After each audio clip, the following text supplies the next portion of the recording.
Я ненавижу учить грамматику. Можно я буду просто смотреть сериалы, слушать подкасты, много читать и однажды заговорю как носитель? Признайтесь, вы хотя бы раз задавали себе этот вопрос? Спойлер, ответ вас и обрадует, и немного удивит. Досмотрите это видео или дослушайте этот подкаст до конца. Изучай русский с удовольствием и с русским радиошоу. Изучай русский с удовольствием. Всем большой привет! Меня зовут Сергей, я ваш учитель русского языка как иностранного и радиоведущий. А это «Русское радиошоу» – подкасты и видео для тех, кто изучает русский язык.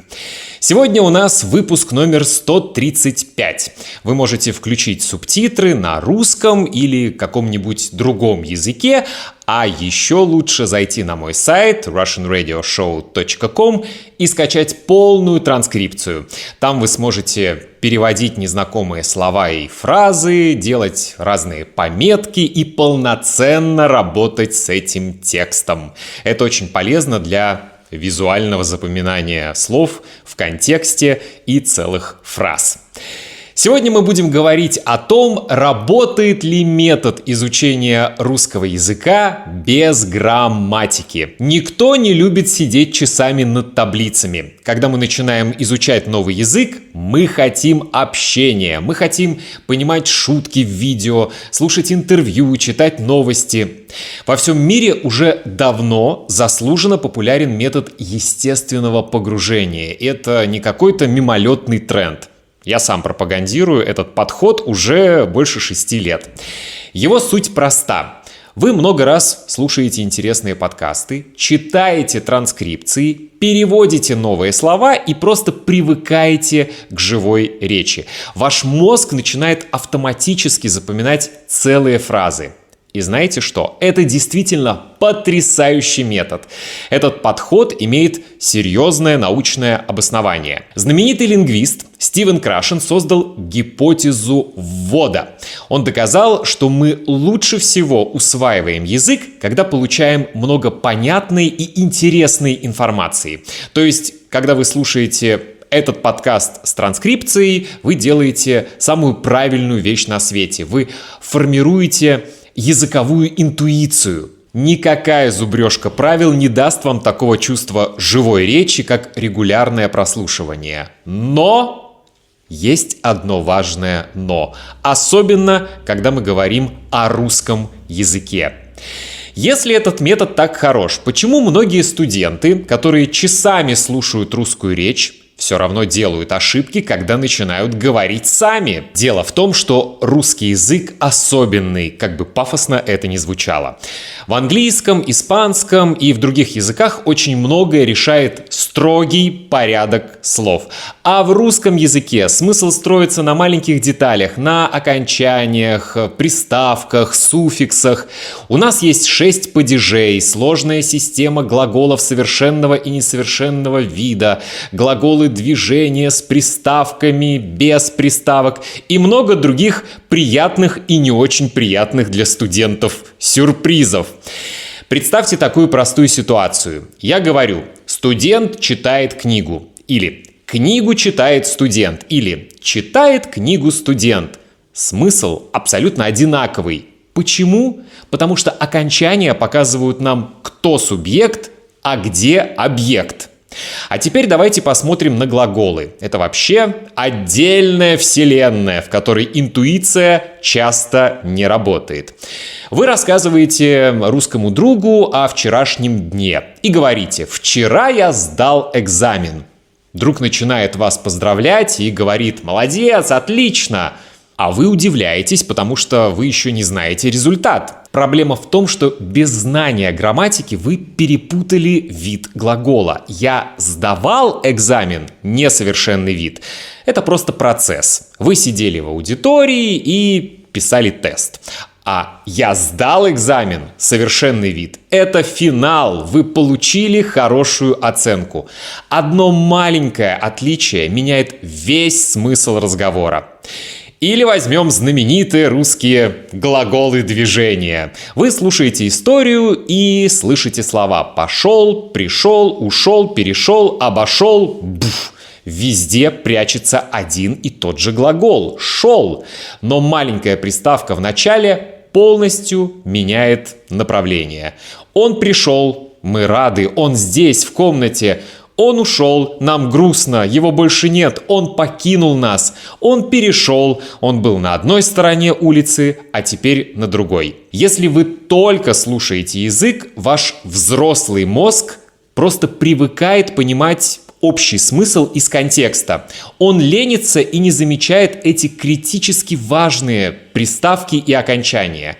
Вы все понимаете, но когда пытаетесь рассказать историю сами, вы не знаете, какую приставку выбрать, и язык распадается. Вы чувствуете барьер. И вот здесь на сцену выходит грамматика. Мы должны ее использовать как секретное оружие, как лупу, как увеличительное стекло.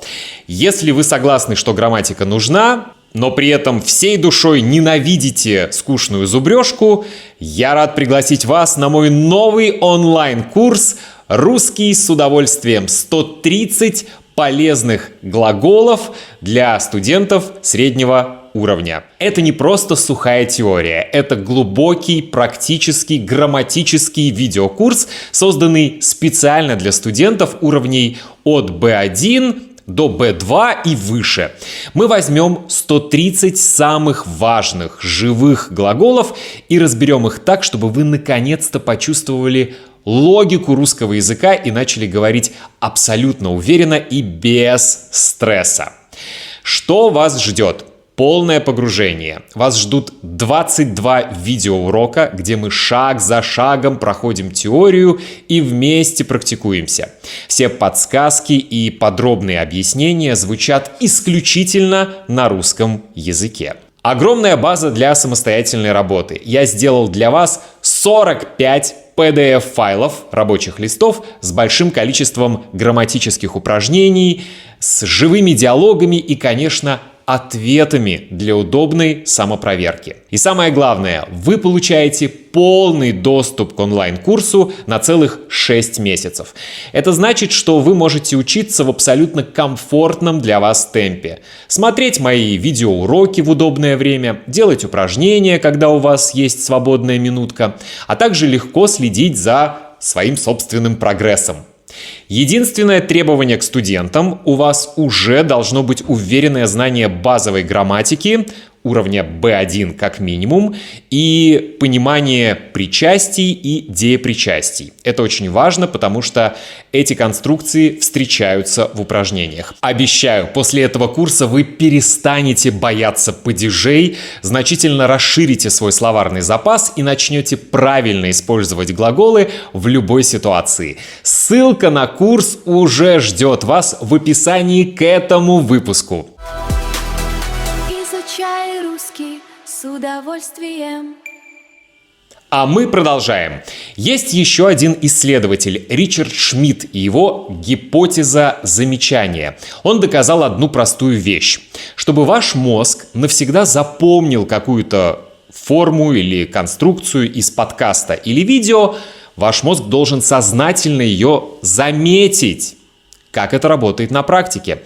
Допустим, вы постоянно слышите в моих подкастах разные конструкции. Вы можете слушать годами, вроде все понимать из контекста, но глубоко не понимать, как работает, например, этот падеж. Почему я говорю именно так, а не иначе? Да, вы все понимаете, но сможете ли вы сказать то же самое сами? И вот вы открываете правила, тратите, например, 10-15 минут, начинаете понимать логику, например, почему мы используем этот падеж, а не другой. И на следующий день вы снова включаете подкаст, и происходит настоящая магия. Вы начинаете слышать этот падеж везде. То есть вы начинаете понимать не только благодаря контексту, но и понимать саму грамматическую структуру, почему мы говорим именно так. Ваш мозг говорит: ага, я понимаю, почему здесь именно это окончание или именно эта приставка. Правило щелкает в голове и закрепляется навсегда. То же самое происходит с глаголами движения и видами глагола, когда вы понимаете их систему.